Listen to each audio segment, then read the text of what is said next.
E aí, gente, tudo bem? Sejam bem-vindos a mais um vídeo do Parabólico. Bem-vindos e bem-vindas. Espera aí, deixa eu tomar água aqui. Hoje é dia de História da Arte. Pois é, vocês não estavam esperando, faz tempo, né?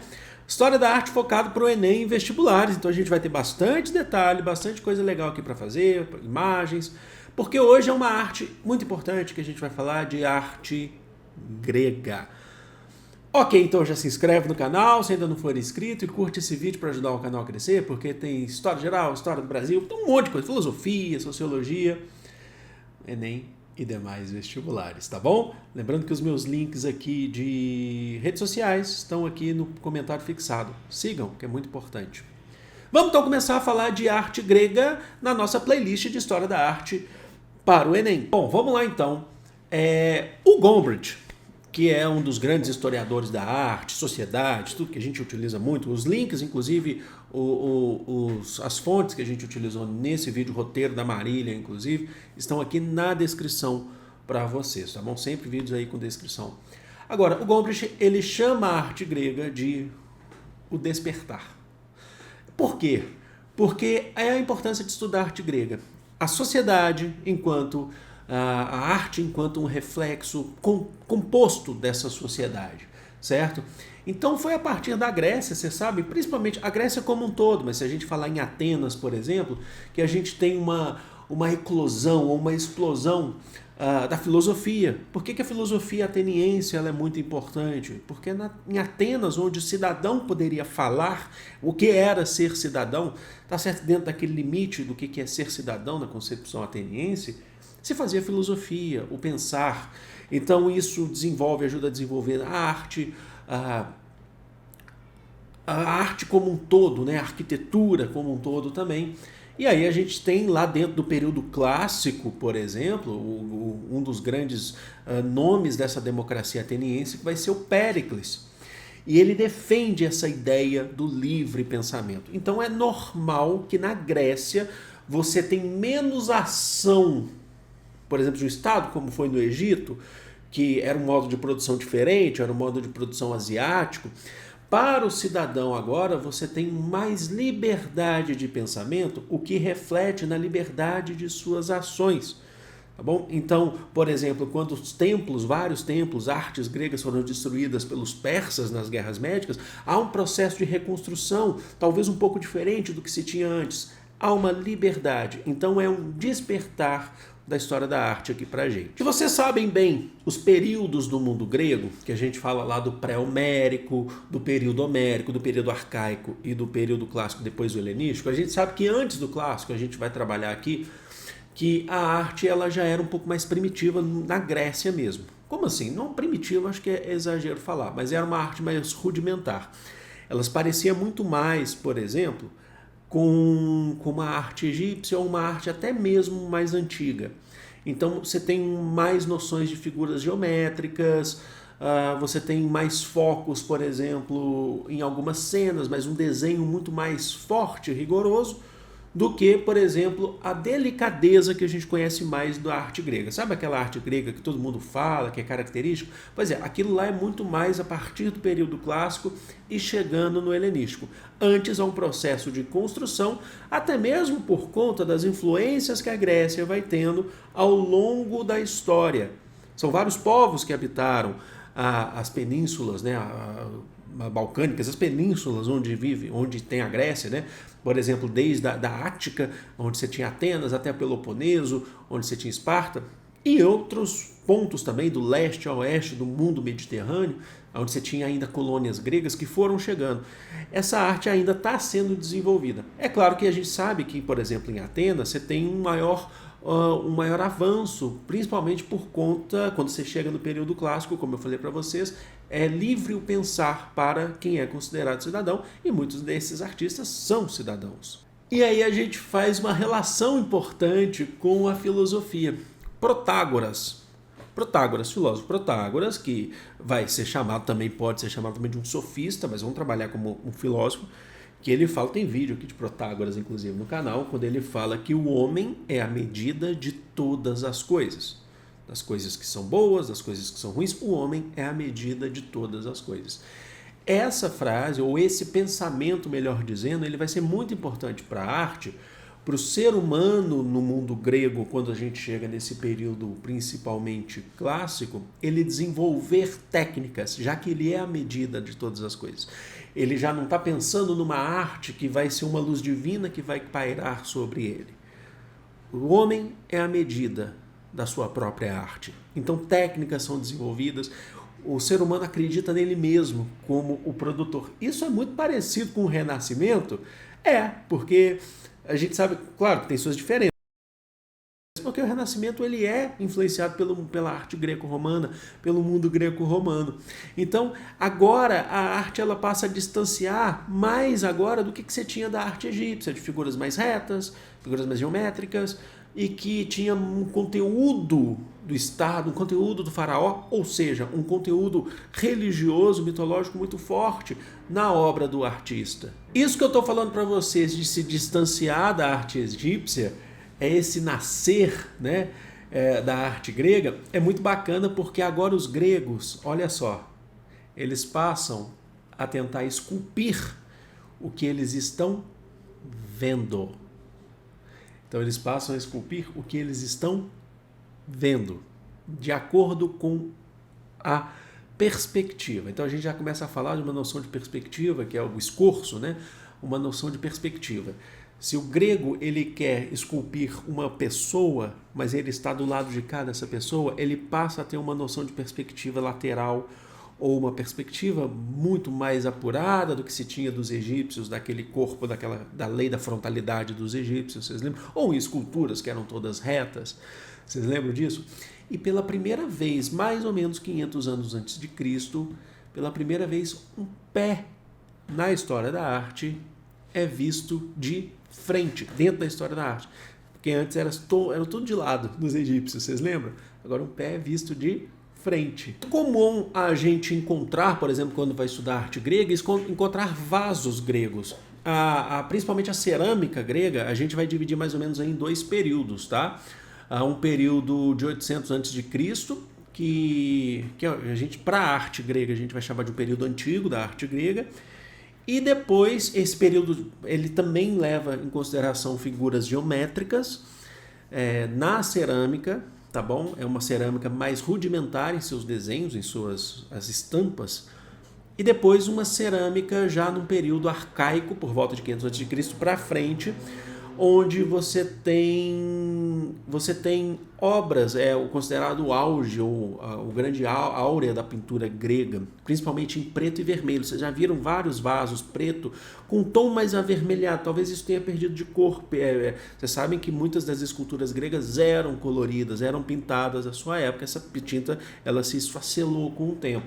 Mas na cerâmica, muito se conseguiu se manter, mas muito também deve ter desbotado ao longo do tempo. E o artista riscava essa cerâmica com agulha. E aí ele conseguia, por exemplo, fazer várias camadas de tinta na cerâmica. Ele conseguia, com a agulha furando, chegar a outras camadas que ele pintou para poder fazer os desenhos. Olha que interessante. Sabem que a questão da aparência no mundo grego é muito importante. Para os gregos é muito importante. Platão tinha uma questão que a gente precisa fazer um vídeo aqui sobre a questão do belo em Platão, por exemplo.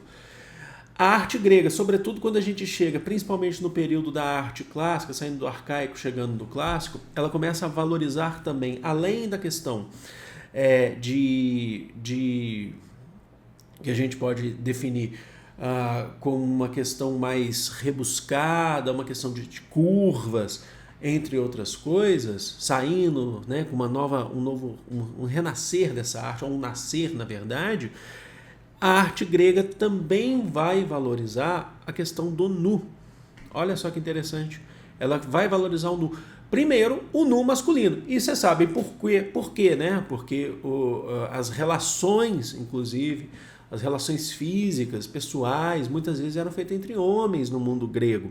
Muitas vezes não, principalmente quando a gente fala em Atenas, elas eram valorizadas, tá? As mulheres que eram tidas, por exemplo, na cidade de Atenas como as reprodutoras, elas foram ao longo do tempo em escultura sendo sexualizadas e as suas roupas, os seus véus foram caindo ao longo do tempo, e aí a gente tem essas esculturas que a gente conhece hoje gregas que são nuas, de mulheres, mas existiam de homens primeiras esculturas vieram de homens, né?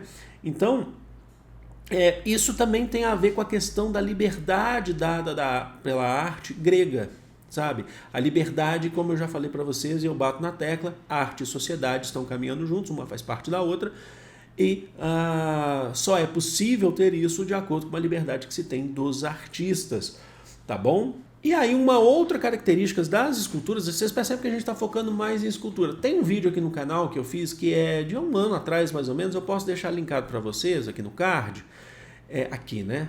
Aqui. Sobre as pilastras gregas, os pilares gregos, que a gente fez uma diferenciação entre os pilares jônicos, os pilares aqueus, vocês lembram de jônicos, os dóricos. A gente mostrou inclusive que os jônicos são os de Atenas, eles são muito mais elaborados do que os dóricos, que são de Esparta. Tem a ver com a questão da própria sociedade, da organização social. Uma cidade, Atenas, uma cidade mais livre para criar, certo?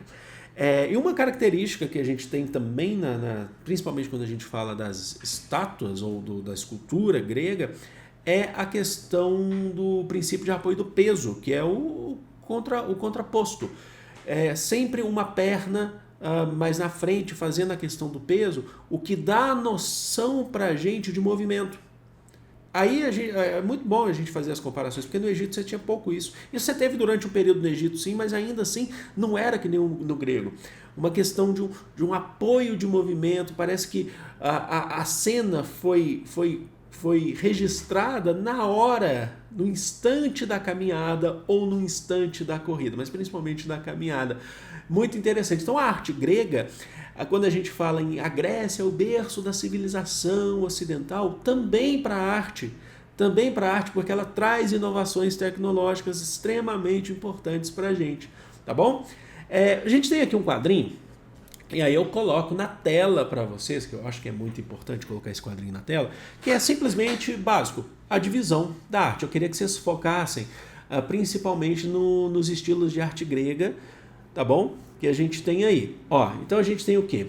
A arte geométrica, entre os séculos 11 e 8 a.C., que está lá, vasos ornamentados com faixas geométricas e frisos de animais e seres humanos simplificados. É o que a gente falou agora há pouco.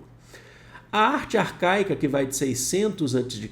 a 480 a.C., nós temos um período que inclui figuras de couros em pedra e figuras em vasos, que são, basicamente, só para vocês entenderem o que são essas figuras de couro. São umas figuras ainda assim mais sem noção de movimento para a história da arte. Parece muito com os egípcios ainda isso, mas são figuras ainda mais retas, eretras e paradas. Tá? O mundo grego ainda tinha essas noções ainda. Pareciam soldados mais estáticos. Tá bom? Tá lá. Couros, tá? Aqui tem uma definição.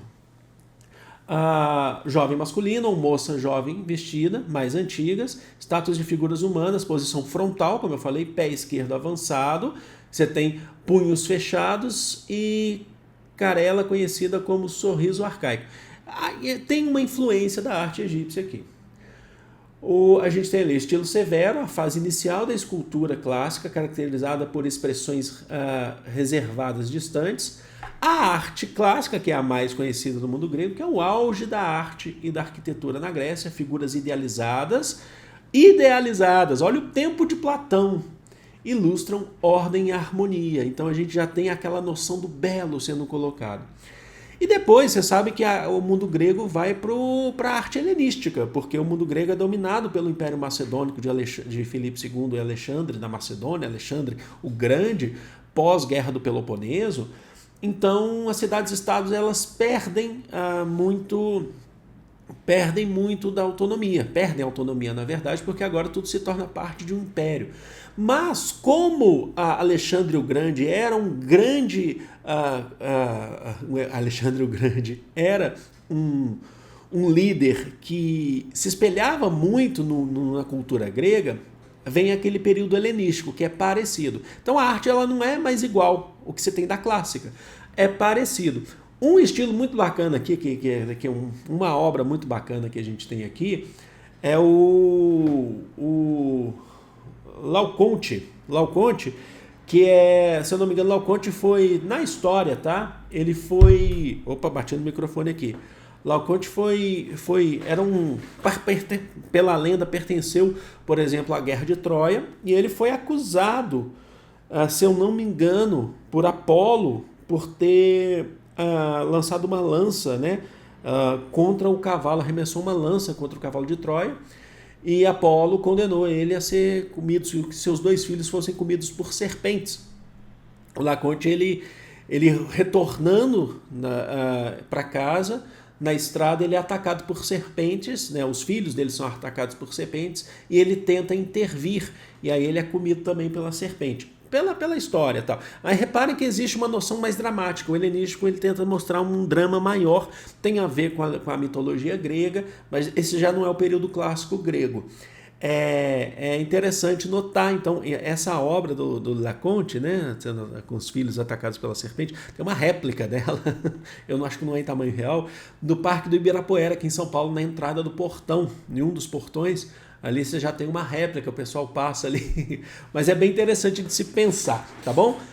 Gente, eu espero ter ajudado de alguma forma, espero que vocês tenham gostado desse vídeo. Deixa aqui nos comentários se vocês quiserem mais, vocês já sabem o que vem por aí. O próximo tema é a arte romana, que em alguns aspectos é até uma extensão da arte grega, mas tem lá suas características próprias. Eu vou ficando por aqui. Amo vocês de coração. Grande beijo. Fui!